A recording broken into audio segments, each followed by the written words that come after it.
All right, so I wanted to show you this. Got my air hooked up, got that all taken care of. This is my new, one of my new projects. It's a 4-axis CNC uh, milling machine. So I guess a machining center actually, because there's auto tool change. It's pneumatic. It's got the touch probe, and then we can spin that around so that way it can go out and measure points on the object.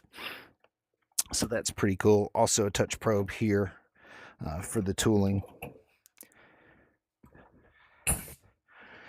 And got quite a bit of extra stuff with it. I'm running, it's an Acorn board with Gecko drives in it.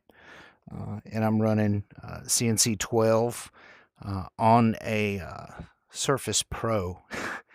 And we can put it through the paces, I think.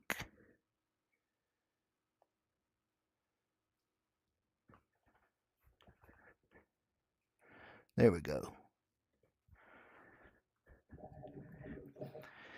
So I think I have it set up all correctly. All the end stops work.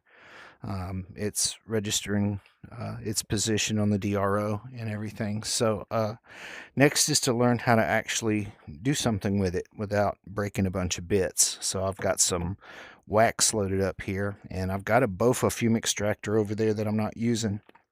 I'm thinking about piping it in over here because this mister sprays alcohol or WD-40 or whatever you're using for coolant or lubrication. And it smells a little bit, so I need to look at some things on that. 1 horsepower spindle, 6,000 RPM, and it's 110, under 15 amps. So, and then of course you need an air supply. So anyway, this is what I'm going to tinker with also, and I'll keep you guys posted on it.